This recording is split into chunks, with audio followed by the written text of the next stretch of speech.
Hi, everyone. Welcome to the Kashmir Solidarity event at the Feminist Festival here in Malmö. And for this panel titled Future Tense, we have with us Dr. Amrita Ghosh and Dr. Nitasha Kaul. And to thank for this event are Raw Film, the creative collective film studio based in Malmö, and also the Nordic Kashmir Organization. The Nordic Kashmir Organization started with a group of Swedish, Kashmiris, Pakistanis, and Indian trade unionists and activists living here in Sweden, who began to discuss and plan to launch an organization in order to increase knowledge in the Nordic countries about the Kashmir conflict. They also wanted to promote cultural diversity in Kashmir and to strengthen the role of trade unions education in the area and work towards strengthening the fair trade principle in the area. And so the Nordic Kashmir Organization was launched in January of 2013, and we have them to thank for organizing this panel today. And today we have with us Dr. Nitasha Kaul, who is a multidisciplinary academic, novelist, poet, artist, and economist. Over the last 2 decades, she has published and spoken on themes relating to identity, democracy, political economy, feminist and post-colonial critiques, Kashmir, and Bhutan. She holds a joint doctorate in economics and philosophy and is the author of the books, many books, including Imagining Economics Otherwise, Encounters with Identity and Differences, and Political Fiction on Kashmir Identities and Boundaries. Her new novel on Kashmir, titled Future Tense, which was recently published in 2020, and you can find it there at the back of the room.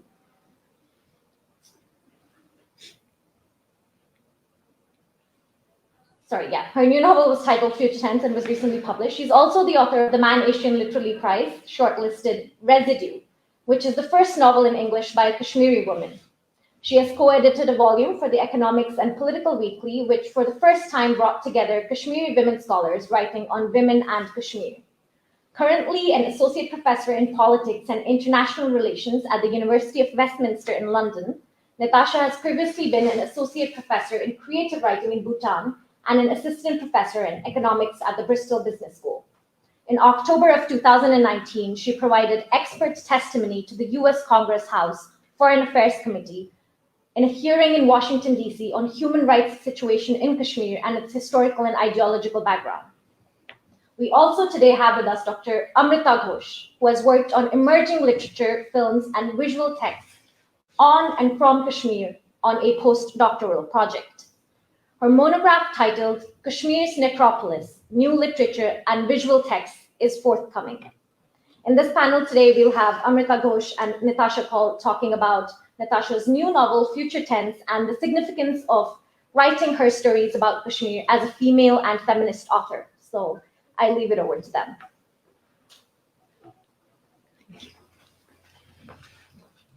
Thank you, everybody, for being here today. I'm absolutely delighted to have this conversation with Dr. Kaul, whose work I actually have followed ardently as a literary critic. But before I begin discussing Future Tense today, I want to start by contextualizing for the audience the role of arts and literature that have taken to representing the conflict zone of Kashmir in an alternative or many alternative ways. And not just literature and writing, there have been varied forms of art, music, graffiti, and so on. Can you talk to us a bit about what you think of this emergence of Anglophone writing specifically in the last 9-10 years or so, and its role in attempting to shift the narrative of Kashmir to an alternative space against dominant representations, status discussions on Kashmir? Thank you, Amrita, and please call me Nitasha. And thank you, Hania, and thank you to everyone who's here. Can I be heard? Yeah, can you hear me at the back? Yeah. Okay. Yeah. So yeah, thanks everyone for being here and for that lovely introduction. And for us to sit together and talk about this is important because it is always worth remembering that a discussion, even around literature about a conflict zone, such as this would be very hard to have in Kashmir. So if we were trying to have this discussion in Srinagar, maybe it would be possible, but it would not be, it would certainly not have the same sort of feeling that we would have here, in the sense that we sit and we talk. So discussing ideas is also something that that is a privilege that we have here, to be able to talk about those places where it's not quite simply possible in the same way. So Amrita has asked me about representation and how, what role writers and artists have in all of this. I'm going to try and refrain from putting on my hat as an academic and try to talk about histories here. There is another session later where we do that. So here, what I essentially want to sort of emphasize is that there is a generation of Kashmiris in the 21st century, and especially in the last, decade and a half, that have tried to use art as a way of expressing their resistance, their feelings towards the state, their own experience of their life. And that includes Kashmiris who are in Kashmir, Kashmiris who are there but aren't there anymore, or people who are from Kashmir but aren't able to live there. So there is this multifaceted endeavor. And the reason for that is that there are so few avenues for people to be able to express how they feel, that art becomes a way in which people try and do that, whether it's through music or through fiction. So when I write a novel, for instance, and people ask me whether that's, does the novel have politics? Is it political fiction or is it just fiction? For me, that's not really even I don't know if you're going to ask me, but for me, that question almost answers itself. How can it not be political, given what it is about and the kinds of lives that and the life experiences that I'm trying to reference in that storytelling? How can it not be political? And what better place than a feminist festival to say, yes, the personal is political and everything is political. And so literature also, like all art, is a political endeavor. It has a reason. There's a reason why one picks up the pen and wants to tell a story, and that itself is also a political act. And how can it not be, right, from a conflict zone? And you kind of, I was going to ask this question much later, but I would ask this now, because you talked about this categorizations of political literature and so on. And this kind of categorization coming out of Kashmir in the last few years or so, so many of the literary works have been talked about as resistant literature, political literature. And very recently, I even read a piece, very ironically, it called a certain piece of Kashmiri literary text as new subgenre of Indian English writing. Very problematic. So what do you think of such labels when it comes to the new writing from Kashmir in English, including your work in them? Mm-hmm. So what do I think of attempts to fit literary narratives within cartographic imaginations that we have very contingently drawn as lines on a map? I don't think very much of it. I don't care for it, as it were. All the same, one can't stop people from saying, oh, this is a novel by a Kashmiri Pandit author, or this is a novel of someone who, it is, as you said, a subgenre of this Indian writing in English. People can call it whatever. Essentially, that's up to them. But for me, writers are fundamentally, I've said this before, they're migrants of the imagination. So for me, the only nation I really care about is the nation that we have in our mind, the nations that we can make and remake and unmake.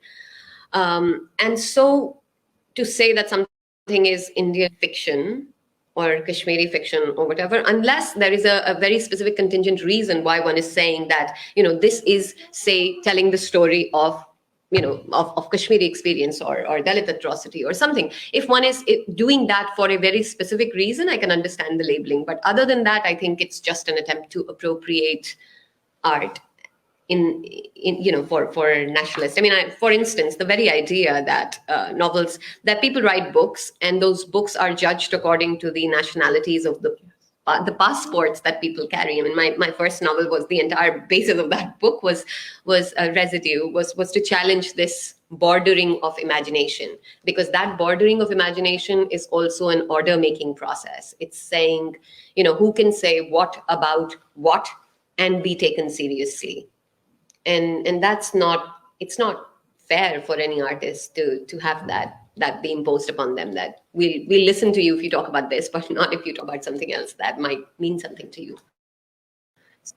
I want to turn back to something you said earlier, and you mentioned that Kashmiri writers or artists are writing within Kashmir, outside of Kashmir, and there's this really emergence of a variety of works and art. But as a Kashmiri writer yourself, who's your target readership and audience? Is it targeted towards a larger international audience, or are you writing with a Kashmiri audience in mind, or both? So I don't know if that's not the first question I ask myself when I really want to work on a book, on a story that I want to tell. The very first reason why I want to do it is because it's almost as if I can't not do it. I'm not at peace if I don't do it. There's something that I need to say. And at that point, I just really think that I need to say it. So, for instance, for this book, and because I write, in other genres as well, as an academic or as a poet, and I was doing that through all of 2016, that summer of, the summer of pellet blindings in Kashmir, and the Human Shield incident in spring 2017. So for me, writing the book was stories that I had to tell a certain way. I just needed to do it.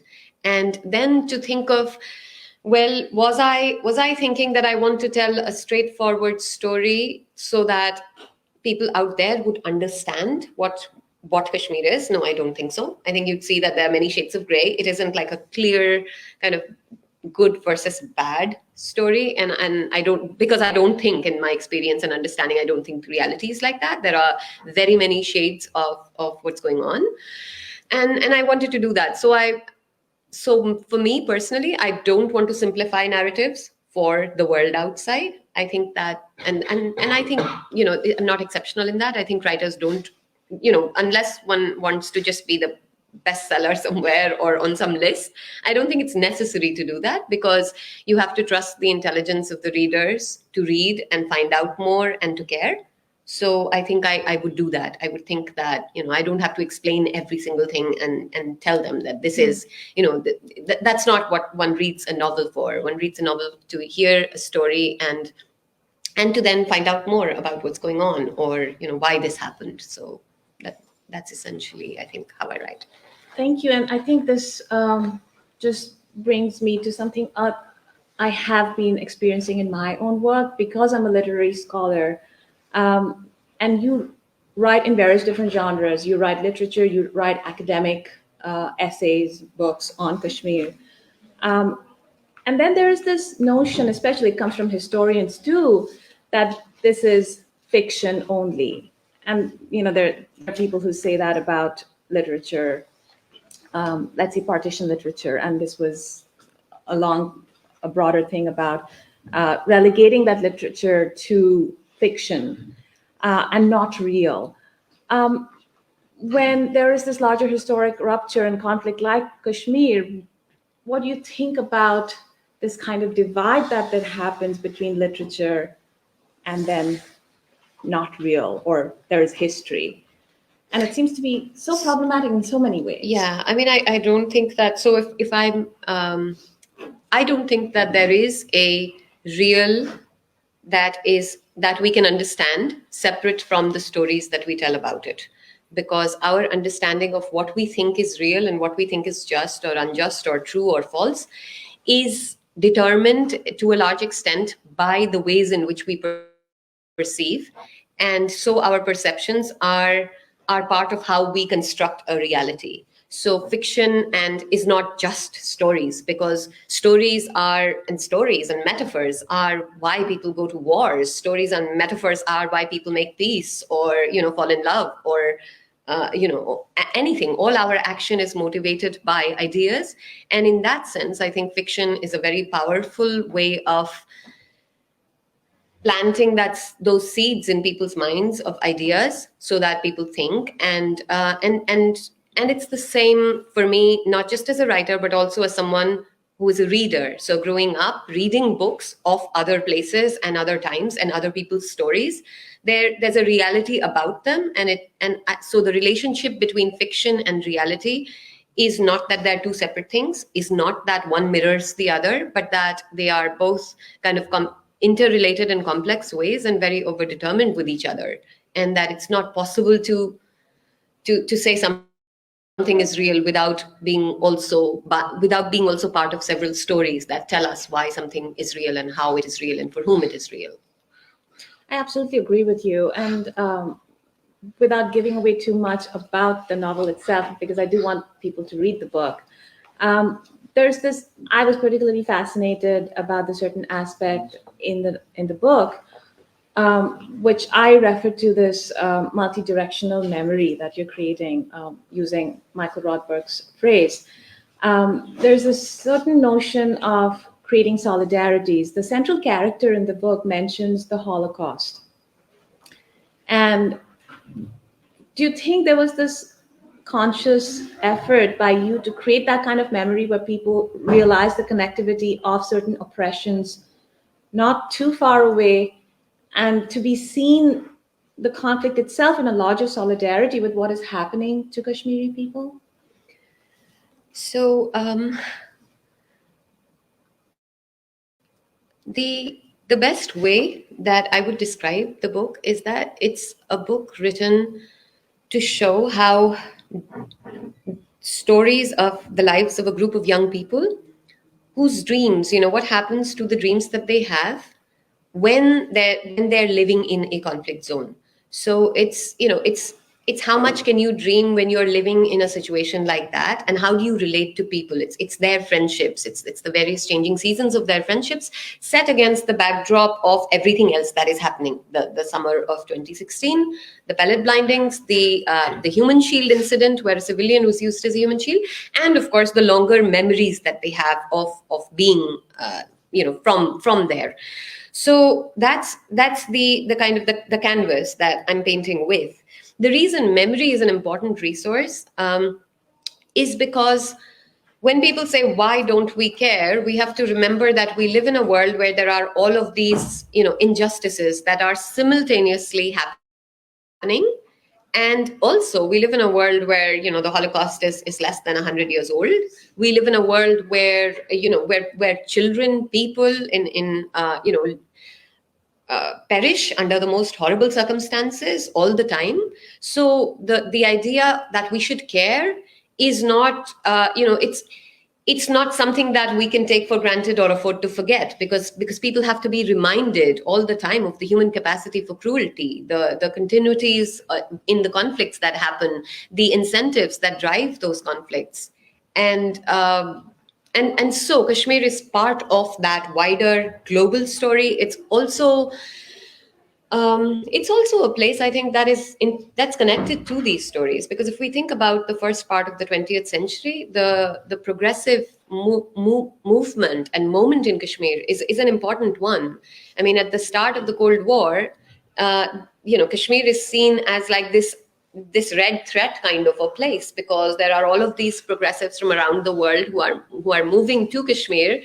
And and there's this idea not just of a nationalist government, but also of a government that has a very kind of progressive, egalitarian, land reform, take care of class, and the people who are peasants and the people who are struggling. So it's also tied into that wider story. And likewise, if we think about the, further on, 50 years on from then, if we think about the end of the 80s, that's the time when, the whole world is in these paroxysms, the Berlin Wall's collapsing and all of that. And in Kashmir, we have another upheaval. So again, the same way in which I referenced memory also in Residue, which is about divided histories, and that's why it was set in Berlin. So I think memory is a very kind of fertile, important resource, because what we remember and how we remember determines what we can do and what we can think and who we can care about. Because you mentioned Residue, I quickly want to turn to that novel, if that's okay. And in that particular novel, there were these protagonists, Leon Ali and Kea Rana, two fascinating characters from the Kashmiri Muslim and the Kashmiri Pandit divide, but united in a certain kind of journey of belonging and search for past, and the question of memory comes along. There's a certain kind of element of that in future tense also, where Muslims and Pandits come together across boundaries. Is it a conscious effort from you as the writer to create these spaces where such boundaries are transgressed, reflecting reconciliation, different modalities of being, especially when at a time politically everything is starkly kept in separate boxes and boundaries? Yes. So in Residue, if I had to describe that in kind of a blurb fashion, I would say for people here who might not have read it, it's the reason it's called Residue is because it's about what happens when we move across national borders and when we move on from events. So it's basically what remain us, and with that book, much of it was set in Berlin because it was that history that I wanted to reference of partitions, of people being physically kept away from each other, physically divided, and also the absences that physical absence creates in a person's memory and sense of who they relate to. So that's kind of one reason. The other reason is because I wanted to there's a running kind of undercurrent through that book about the idea of who do we care for, in Goethe's terms, is elective affinities. Are our affinities elective or are they chosen? Do we just care for the people that we care for, or can we choose who to care for? So that question of how history and memory interconnects is also relevant in this book. And I don't, as you would see both from that one and this one, I don't really want to say there is an easy answer that if only people just, came together and, kind of got to know each other, everything would be okay. Because sometimes it is possible to have personal warmth and reconciliation across divides coexist with wider political macro level continuity of injustices and structural divides as well.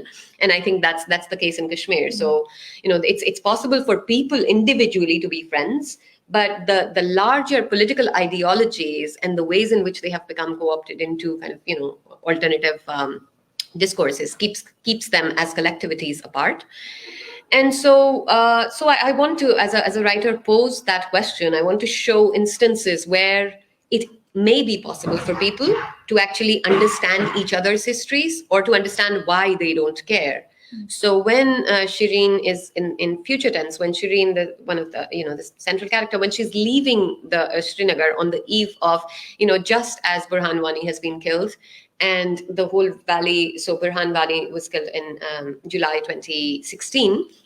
And just after that, there was this kind of spontaneous uprising that went on for 7 months in 2016.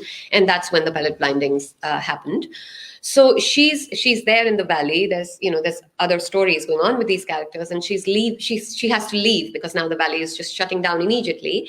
And as she's leaving, she's on the plane and she's thinking about what that means to her as a Kashmiri who doesn't live there, and what that means and how that is felt by people who are living there, who are rising up in this kind of insurgency as at that moment as she's leaving. And she's really, the characters really think about what does, is that really us? Is that simply that as Kashmiris, we've just become these different kinds of people, divided by religion or divided by geography, who are unable to care about the same things, who've lost the common points that we had in our history, and who can now only trace like separate histories and care for separate sorts of things. And I just want to pose that again and again as a question in my fiction. Is it, what is it?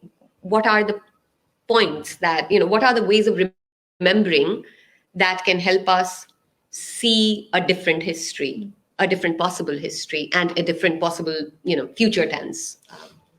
And that brings me to the title of the book itself. I kept thinking, and I'm always looking at patterns of things. So in Residue, you just mentioned there was that idea of the partition and what happens. And, in a way, Kashmir, the conflict is a long partition from 1947. And I'm trying to think if the title itself and the entire story is nonlinear. Their past, future, the present moments are intersecting in so many different ways. But there's also an impulse towards futurity, the future tense. Tell us why you chose this title specifically, and what kinds of futures does literature then hope to reflect in rethinking the present moment? So I will, I think I'm going to actually answer that question last. That part about the title, I'll come to it as I work my thoughts through a response. So what I think was really important for me with this book was also the question of gender, of what does it mean for, what does it mean for women to be part of these conflicts, which are essentially masculinized conflicts, by which I don't mean that every man wants to kind of go to war, but that there is a sense of understanding of what it means to be strong. That means that these conflicts get entrenched, that people don't want to negotiate or move forward, and that it just, people just entrench into those positions. So that was an important theme in this book as I think about, the futures of Kashmir. And the other kind of theme I think that I really want to, kind of bring up, especially at this gathering, since this is a feminist festival, is this question of the relationship between women and territory and women and territoriality.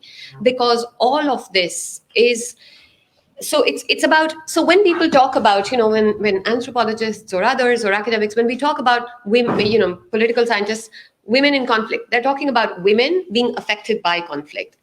And I'm in both my academic work and this, I want to move beyond that and say it isn't just that women are affected, it's also that Kashmir as a territory is feminized. So when we have situations where the Indians, where the Indian narrative is like, this is an uneasy union, it's like Kashmir is like a petulant mistress, this is a marriage that's not working, or when the, police forces, the CRPF head in 2016 said, when he was asked, when will you stop pellet blinding the protesters? He said, when does a man stop beating his wife? This idea that Kashmir is a woman who is not behaving as she should, and therefore she can be that territory, including its people, both men and women and everyone else, can be treated like that because they are not, behaving. It's the right of a man. And we have to remember that this is in the context of I don't know what the laws are here, but this is or when they were changed, but this is in the context of a context where marital rape is not criminalized. So the proprietorial rights of a man over the body of a woman that he claims to possess are not interrogated. And in that context, this in the Indian imaginary, this idea of this beautiful Kashmir as this other, that which includes both beautiful Kashmiri women, it includes the scenery, it includes the landscape, but it also includes Kashmir as a possession. So one goes from this idea of men protecting women and property to men protecting women as property. And then we get into this, this, and that's some of that is a part of how this is referenced in the novel, where then you have competing masculinity. So it's like when people use rape as a weapon of war, it's that sort of a thing. You practice sexual violence in order to humiliate their men for not being able to protect their women, and kind of, so the honor, shame, all of that discourse. So you have the militants, you have the military, you have the rival claims, and all of this is happening within a very kind of gendered space, which is it's not just a conflict. It's a conflict that has a specific gender dimension, not simply that women are suffering, which of course they are, but also in this wider imagination of what does it mean to not why would we not cede an inch of territory? So those sorts of things are also important. And I think that as a political undercurrent, just as residue was really quite a lot about what sorts of freedoms does a passport give you. What does it mean for certain kinds of people to be able to cross barriers while others drown in the seas? So that idea of that passport in residue was a theme for in this book, that the kind of that underlying story is of Kashmir as as a woman's body in the wars of men. And there's that chapter where Shireen, this character, finds a diary that belongs to her grandfather, and she's reading through it and she's thinking back to those histories, and then she's starting to think of her grandmother, and she's starting to think of like, how little do I know about her and what happened to her. And so that's, if I had to say, like, what's the what are the futures that I'm really thinking of here? I'm thinking of how we need to really see these conflicts for what they are, very kind of and they're all, every side makes these nationalist claims that are bolstered by why territoriality is important and why that indicates a certain kind of state power. But essentially at the end of it, it's it's a very familiar masculinist proprietorial way of thinking about people's lives and thinking about maps and thinking about control, rather than thinking about, well, what does it mean if people just are completely alienated and they're unable to live their lives, and you're having to keep so many hundreds of thousands of soldiers there to maintain law and order, in inverted commas, in case that's not visible on the on the thing. No, I completely agree with you, and I'm thinking a couple of things. I want to break my next question into two parts. And you mentioned Kashmir imagined as a woman's body, competing masculinities. Would you say that this is any different or unique in any way from what we've already seen 75 years ago with the partition, and how nations were gendered even then, with thousands of women's bodies becoming the currency on which then the nation state had the conflict, and brutally? Do you think there's something else going on here, or is it kind of repeating the same pattern of conflict and violence over women's bodies? I think there is that question that we really need to, as if we want to think of more sensible planetary futures where we're not just engaged in endless wars, we really have to think of what is the point of this possessive nationalist rhetoric, and does it even do anything for the citizens of the countries that even make these claims in the first place? And it clearly doesn't by any kind of objective standard. It's not doing anything for the Indian kind of, the Indian subaltern person to have to for the country to keep saying, well, we have Kashmir. It's not, it's certainly not doing anything for the minorities of Kashmir itself either. It places them under greater threat. So to think about these conflicts, I think we have to tell more stories that make us think of how how we need to think about decolonizations in the 21st century in a way that that we see this kind of talk for what it is. We see these kinds of conflicts for what they are, and that is similar. I mean, it's similar with all of those previous struggles, and many currently many other current global struggles as well. In that, imagination and memory are powerful resources, and I think that thinking about how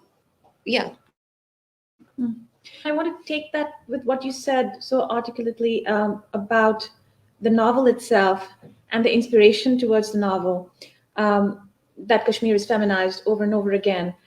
And I'm thinking of this one of the central characters, Zeenat, also. And she's fascinating as a character. There's this bond with this adopted child. And in her, I find a stoic, quiet agency, rethinking agency also in that way, which is so normalized, in that everydayness. She's so unnormative. And yet there's an instance where Fayaz, the marriage is falling apart, and he speaks of Zeenat, framing her as the city of Srinagar. So my question in that moment was, are you trying to write Kashmiri women's agency and feminism through the glimpse of Zeenat's life in the novel? I think as a writer, I would probably leave that for people to interpret other meanings that they might be able to see. For me, what I see, so Zeenat, so the novel begins with marriage falling apart. These two characters whose marriage is falling apart, Fayaz and Zeenat. And Zeenat is this woman who's she bookends the story. She's there, there as a silent presence, but only becomes important at the start and at the end. And so essentially, the kind of at the opening, Zeenat is going back to her parents' house, having decided to leave her husband, and her husband is a bureaucrat. So what I'm referencing with this character in a very immediate sense is, for instance, one, Fayaz is a bureaucrat. Now, to be a bureaucrat in Kashmir is not a straightforward thing, because you're working for the state, right? So to be a bureaucrat means that you have chosen your job stability and your livelihood, and that you want to live a comfortable life. But it also means that people around you know that they can rely upon you for favors, but they also know that you've made a moral compromise. So first there is that thing with Fayaz as a bureaucrat, and why and how that places him. And then there's Zeenat, who who does this kind of act of agency in moving away in leaving her husband. And then there's the kind of so for me that's one reason why they are there. And Zeenat and this child who cannot speak, and Zeenat and child at the start, this child whose parents have been killed, and this child is therefore left under the care temporarily of Zeenat's parents. So when she leaves her husband and goes to her parents' house, she is in this room with this child, and they're both strangers to that household because they haven't lived there, obviously. And both of them are just scarred by their traumas, and they're unable to speak. So that's sort of like the opening of the book. And then we have Zeenat, Fayaz's friendships with his other friends, one of whom works in the police services. And again, similar sorts of like what are the sorts of kind of compromises it takes to be functioning like that. And another one who is works in the media, writes for newspapers. And that is also, again, a complex thing in Kashmir, because so through those characters, I'm trying to show how something like writing for newspapers is, again, not a straightforward thing, because depending on what you choose to focus on, you would be read as supporting this or that or something else. So for me as a writer, those characters are doing that thing. And then there's the friendship, of course, of these three men who grew up together, the bureaucrat, the policeman, and the guy the newspaper man, who grew up together in the same school, and now their paths have taken them in these different kind of directions. And then there is Shireen. So it's a non-linear kind of thing happening in time. Shireen is a Kashmiri Pandit. So she's actually grown up outside of Kashmir with a different kind of upbringing. And she's coming gradually to unsee what she has grown up knowing, to unknow that, as it were. And Shireen and these other friends, and for me, what Saima is a character I am quite fond of. She's this kind of cheerful, kind of very bubbly sort of a person who's Shireen's friend, and for me, again, focusing on female friendships was an important thing. Like I wanted to do that, and I wanted to do that because when I was growing up, certainly there wasn't that many stories I could read about women being friends with women. I was reading books; they were wonderful books, mostly books by men, but books with women in them.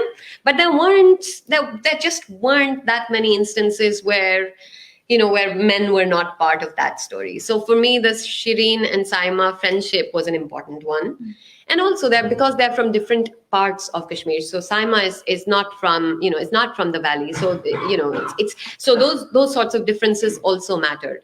So when you ask me why Fayaz, sees Zeenat as the city, because Fayaz is from outside of Srinagar. So for someone from a village to come to the capital of the valley, of Kashmir, to come to Srinagar, it's always, and there's always a gap, because the life of a village person in Kashmir is very different from that of someone in the city. in terms of what they would do. So he's the city bureaucrat now, but he always feels like he's not quite at home there. And so when his marriage starts to collapse, the city and his wife are both like these kind of alienesses that he can't quite, they're not able to, he's not able to make sense of, and or care enough for. And in this case, of course, the not caring enough for was important, because people also react to grief differently. So this novel is set between the 2014 floods in Kashmir and the 2017 Human Shield incident. So time is marked really through the year the floods happened, the year the pellet blindings happened, the year the human shields happened. So in that period, there's also people reacting differently to the grief. And for Zeenat, like 2016 is affects her in a completely different way. That the grief, the wider grief, and then her own grief start to kind of meld with each other. And then, as a writer, why the other characters? So for me, someone like education is another thing I wanted to kind of focus on. So the last part of the story, there's this kind of small group of characters who decide to kind of do this mount and their own way of rebelling against the state, and they try to do a spectacular act. I won't tell you how it ends, because I think I want people to discover that for themselves. But also, characters just also happen. Like Bichor is another character that I really care for. And when I sat down to write the book, I had no idea that person would turn up. He's this 14-year-old boy who's kind of, he has one bad leg, and we don't know what happened to him or why he's called Bichor. Bichor means kind of helpless, or the one who needs to be pitied. So that's his pet nickname.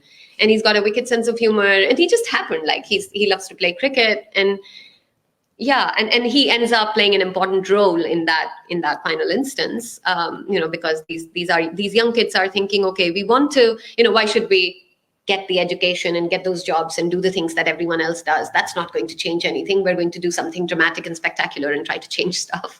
So, that's I think that's the, just to kind of change the moment a little bit and say that's the fun part of writing, that you're writing a story and then some character happens and you don't really know why or how, like where did that person come from? I don't know, probably a composite of lots of things latent. But I really enjoy when that happens, when someone just comes up. So if someone can theorize about it, but honestly, I had no idea that he was going to happen when I was writing. And there's some very great humor in the book too. Beyond the haunting moments, there's this great leader referred to as the Prime Minister of India. So I thought there's this very interesting mix of affect. But for me, as I was reading, there are a couple of very haunting moments in the book. And you mentioned the Human Shield incident 2017. I myself have written about it. Absolutely harrowing incident that one really thinks about, can this really happen? And that's in the book. And there's another moment where one of the narrators characters talking about this is not India and this is not Pakistan. So I leave you to choose one of these moments in the book. And if you can read that part from your book itself. Yeah, thank you. So we were talking earlier about what section I should read, and I think I'll just read that paragraph where Shireen's looking back at the diaries, and it's because if I read the Human Shield incident, it's longer, and also there's something that happens there that I would like people to find out for themselves. Please. So. Okay, so Jammu and Kashmir, I'm just trying to think which bit am I? Okay, no, I'll just start from here. So Jammu and Kashmir is the state that up until August 2019, the state was called Jammu and Kashmir from the Indian perspective, and the and was written as like an ampersand. So I'll start from where Shireen's looking at a book and thinking back about the history of Kashmir, because she's just read something very horrible about the way women were raped in the, at the time of the partition and the invasion of Kashmir. She wished she had continued reading that book. Sorry, I'm old now and I need to wear glasses. I can see, but I just can't quite see as well. And just to avoid myself misreading, I should put this on. Right. She looked at She wished she had continued reading that book and never thought of opening the suitcase with the diaries today. She looked at the fawn-colored dust jacket and stared long and hard at the 2 ampersands in the title. How they resonated. Those 2 little chasm-naming symbols, Jammu and Kashmir, with the ampersand in the middle. Ampersand. How many places in the world were named with an ampersand? And did they all have similar troubles? Kashmir was not India. Kashmir was not Pakistan. Kashmir was not even Kashmir. It was a casualty. Like a woman's body in the wars of men, her body is the land they seek. And when they can't have it, they force themselves. And now and again, here and there, the law lets them, because the law is of the land, but for the landowners. The little pain of Shireen's own history magnified into the big pain of the big history as a big, heavy teardrop. Then the big history collapsed into its grotesque barbarity as the tears slid down her cheek, and the little history was all that mattered. But the little history is little cared for. Little people and their little pains cannot be seen in the words of treaties and letters exchanged between big men. Big white men going back to their great green island kingdom, tired eventually of the Indian summers, the Indian mutinies, and their wars of the world. Big king men in Jammu deal with their family feuds while facing rebellion in Pooch over land and taxation. Big statesmen in Delhi with supreme self-belief didn't want to upset the big king men of any color. Big men in Pakistani uniform gather tribesmen and send them to invade Kashmir. Big men in Indian uniform promise to help for a signature, giving away land. Big men make false promises on every side. Big Hindu men fight for complete integration. Big Kashmiri statesman has everything but loses it all.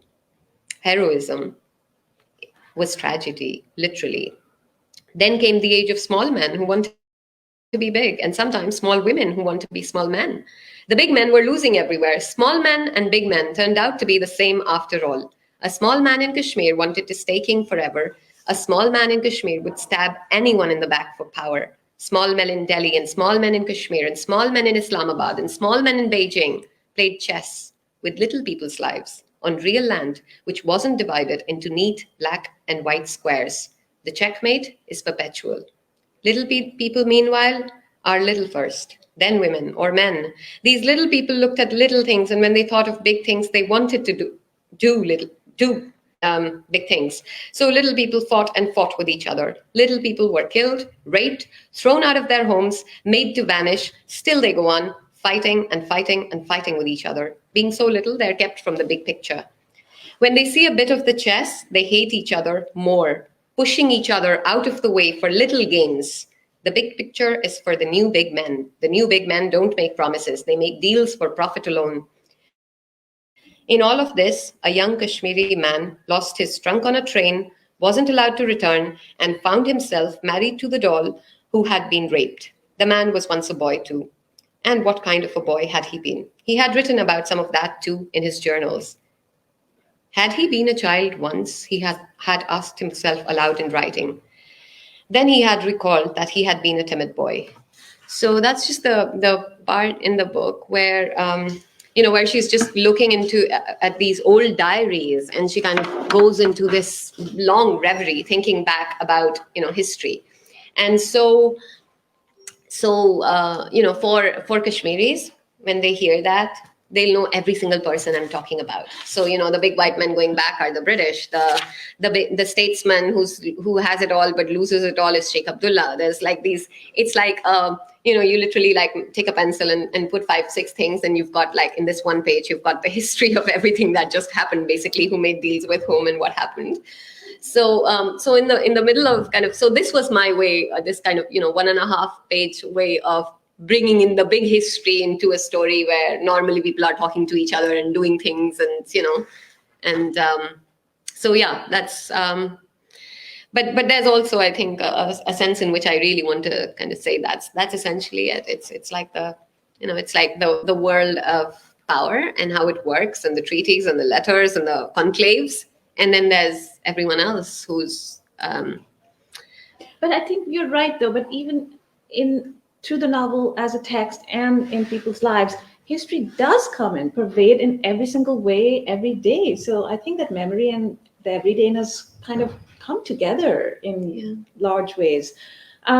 Before I open the floor to people, I just have one last question, and that is about the ending of the book. And I thought it was really hopeful in many ways. There's this Zenith with the child, the adopted child now.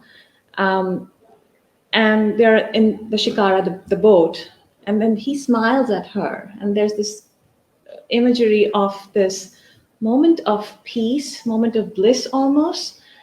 And I thought it's a very fine line to write hope into a situation, by which I don't mean there should not be hope, but there's a fine line about writing hope in a kind of a situation or a conflict that you are depicting. So how hard was, or is it, to think about hope within a situation or a literary text that you're writing? And secondly, that ending itself, for you, did it mean hope? Did you consciously want to write hope towards the end of the novel? So my name means ever renewing hope. That's literally the meaning of Nitasha. Asha means hope. Nitya means ever renewing. Hope is a burden that I feel that I'm at this point torn between giving you something from Camus and giving you something from Star Wars. So I'll go with Star Wars first and say, hope's like the sun. If you only believe in it when you see it, you'll never make it through the night. So we need hope. Even when there is, no reason for hope. It's that thing that doesn't need reason. But I think hope is also a burden in that, in that very Sisyphean sense, in that you push the boulder up the hill and come, down it comes again. So especially when I was writing the book, and throughout that period, that its journey from being written as a book after 2017 spring, to 2020, fast forward to 2019, when this book is on the verge of coming out, and that, and the revocation happens. And so I was actually I left Delhi on the night of the 4th of August, and I landed in London on the morning of the 5th of August, 2019. So, one just heard something was afoot. Of course, nobody really knew that, what exactly it would be. So when I was actually mid-air, ironically enough, I was actually mid-air in the, somewhere in the dark kind of upper universe when the revocation was happening. And I landed in London, and I literally sat down on the trolley and I cried, because it felt like, okay, the article's gone. And, for me, like thinking back to my own history and my, kind of my parents' histories and all of that, like, okay, so, what it means to be a Kashmiri certainly doesn't mean the same sort of thing anymore. So it was also like a very kind of personally strange thing. And then the book coming, and then, of course, everything else that happened after that with a shutdown. And then in January 2020, when this book came out, so all of that period, and, when this book came out, not only was it not able to be, I still haven't, able to be read, kind of have something like this in Srinagar, which I would normally have loved to do. So none of that's possible. And then came the pandemic. So it's just been like this kind of crushing time when hope is just so hard for anywhere to hold. But especially for a place like that, it's just even harder. And for stories from there, it's harder. So hope is, hope is difficult, but hope is necessary. And with Zenith and the little child, their communication on the shikara is like this kind of, elongated sort of wooden boat on the water there. And they're actually on one in the city in Srinagar. The woman at the start that I mentioned to you, Zenith, and the little child, and by now they kind of are together.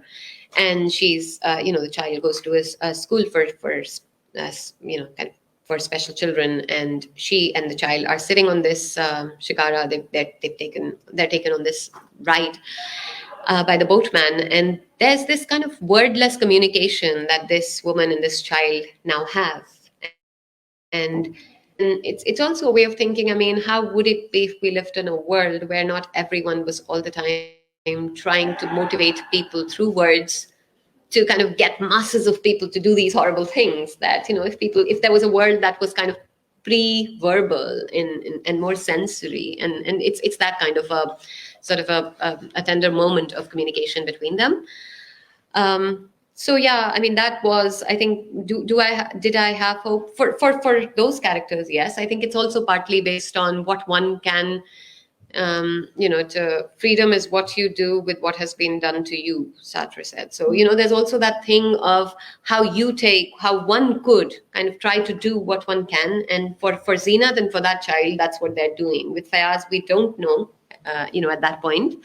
But it's also partly what a person can do and how they can react to those circumstances. And I wanted to keep that place for, not to be too fatalistic and say this is all it can be, but that it's always possible to think things otherwise and to do things otherwise. So, yeah.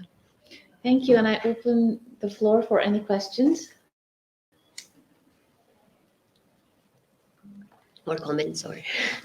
Thank you for that. That was a really interesting conversation. And I was just thinking on hope, since you just talked about that, and on the future tense of Kashmir, but also of India. There was a glimmer of hope when some of the neoliberal farming laws were taken back by the government, of course, due to the widespread protests that have been happening for more than a year now.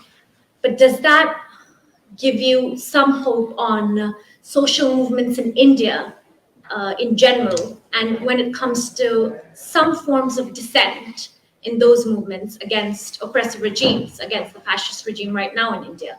And do you think some of them, for example, the whole social movement that came out from the student body in India, especially around JNU, and do you think that there's some hope for more dissent in India and also some alignment of those kinds of social movements with the movements that go on in Kashmir, even though they're very different, but they are, to put it very simply, against a fascist regime? Do you see some hope there? Or on the other hand, do you just see this as something that local elections are coming up, so the government's always going to use this for its own narrative in elections? No, I think there's always hope. I mean, there's literally nothing in the history of the world that I would say was ever inevitable, neither the good nor the bad. So every single thing that happens could always have been otherwise. Every single thing. Like it's not a straightforward story either towards good or bad. And there are instances where we succeed or fail, and we don't really know. That's the thing. It's a glass darkly. We don't really know whether our endeavors will ever amount to anything, either as individuals or as collectives that we function with. But the way to make meaning would be to constantly strive to do that, because as I said, I don't think anything is ever like this is how it had to be. Nothing would have, we would never have had any of those big things that happened in the history of the world, neither the good nor the bad. Now the question about the social movement. So you see, if I'm to be absolutely honest, I find myself in this curious place of not quite neatly fitting into any of the existing boxes, because and I don't think that's bad. I think that allows me to be able to transition between different different ends of things, and for me always the really kind of challenging friction making and also meaningful things happen when we shift the lenses, between that which is far and that which is near. That movement itself is the important thing, because somewhere through that process you see things as you wouldn't if you were either there or just there. So for me, when I write about what's happening in India, what's happening in the UK, what's happening in Kashmir, for me, I am able to, and I want to be able to. That's why I always argue it is important to reach across, to get people to see things and communicate, because and not just think and not just generalize and say all Indians are this.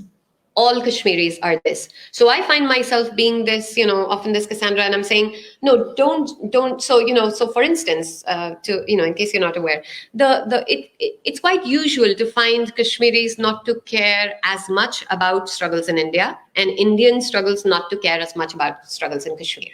And that, by the way, also includes Indian Muslims and Kashmiri Muslims. And likewise, people are often tied into very specific struggles, and they do not really see the links between the kinds of common oppressions that make that possible. So, for instance, when the farmers' protest succeeds, it's possible for people to say, well, that succeeds because the farmers are, they're the nationalists, they're the national citizens, and they can do that. They'll never do that for Kashmiris, or that's not the struggle, or so. And Indians are this, or India is this. It even that is not inevitable. So for me, it is important for Kashmiris to actually to make sure that to try to have those stories be understood by people in India, because I don't think anyone's really beyond the pale of a conscience in an absolute sense. Like, people are inculcated into hate. If people are thinking about, the loss of someone's mother in India, in the heartland of India, they can also with enough kind of need, if the connections were made in a kind of immediate way, the face of the other way, then it could be possible for people to see that elsewhere too. The thing is, how does one make those things more real? And we do that by constantly making that effort of communicating across struggles to have these solidarities. That it isn't as if that succeeding is that succeeding and that's it. I mean, I think and I think I have actually, a lot of research that also confirms this, that non-violent civil resistance is a much more powerful and effective tool to bring people together. Because if you have, and with Kashmir, I mean, there's just so much tragedy. I mean, one tragedy is the kind of complete fracture of trust in society. So that trust, and that includes trust in leadership. So it's very difficult to bring. But I think broad-based struggles that don't just require the sacrifice of armed young men, going into battle and being killed every few years, because they can only be, it's a state versus insurgents. So so that kind of thing, for me, I think a civil resistance which is non-violent and is focused on getting Indians to see what is being carried out in their name is a very powerful thing. And I think increasingly we see over the years more and more people in whose name this is carried out being able to realize that and say, actually, we should be ashamed what we've done, or how there are a lot of people who actually speak up, also at cost to themselves, because it's not easy to do that. So for me, I think it's really important to be able to constantly work against that tide that wants to kind of keep people and their struggles separate, because ultimately any dispensation anywhere is much smaller than the number of people in whose name it claims to act. So if we get people to see those things through alternative media, through stories, through, just because it's actually not even commonsensical to, what does that kind of, what does that kind of a hatred against a people, what does it mean to say, okay, this is ours, and then have people there who really, really actually are completely alienated and do not like you at all. So it's far more sensible to think about, okay, how can we make this something that is less entrenched? How can we make it possible? Because see, for anyone to act on Kashmir in a different way in India from the political leadership, you have to make that more possible. And for that, you have to make, war on Kashmir a less politically profitable option. For that, you have to get people to see why that is problematic. Otherwise, you just get a competition for whoever's the most hawkish politician saying, yes, well, we'd be even stronger than them and we'd kind of do more and we'd suppress more. So it ultimately, for me, that kind of, what is that not big, but very important, very small and very proliferated work of actually engaging with ideas and actually getting that through to people is really important. I think that's where hope is with all of these struggles. And since the last several years, we've seen those struggles, right, across a range of students, activists, environmentalists, farmers, people who are, and to different extents, I think also into Kashmir, people being able to understand a lot more. After 2019, especially, I think the new younger people, I think a lot of them are able to understand what's going on. If I can jump in, I completely agree with you. And I'm thinking through just this moment here in Malmö Feminist Festival panel on Kashmir and on a new book by a Kashmiri writer. It speaks volumes of that kind of interconnection within global solidarities of social movements. And just recently I came back from a hometown in New Jersey. On big, huge posters, there was Free Kashmir. So things are trickling down in this kind of sort of counter-publics, if you will. So I think there is absolute notion of hope, and we take 2 steps backward, but there is some steps taken that have trickled down into imaginaries everywhere, and I take that as a huge hope from the book and from other kinds of people's ideas that are trickling in. There's only 4 minutes left for the next hit. I think we are kind of wrapped up, unless there is any other question. Does anyone else want to say anything? Otherwise, we're... No, I think I'll just say in closing that thank you, everyone. And I hope that, because these things live forever now digitally. So I think I just want to really, since we've been speaking so much about hope, express the hope that we move towards a future that's a bit different from the past in terms of everyone's abilities to think about how we make justice and peace more possible, rather than, this prolonging this endless situation. It won't happen easily, and there are too many differences to think about, and that, it's far easier to kind of speak to people we agree with than to get people to understand why it is important that, what is exactly the role of region, religion, history, memory, and all of this on different sides of different kinds of Kashmiris. But it's possible. Everything seems impossible at some point in time, and we move forward. So we can do that. Thank you. Thank you so much.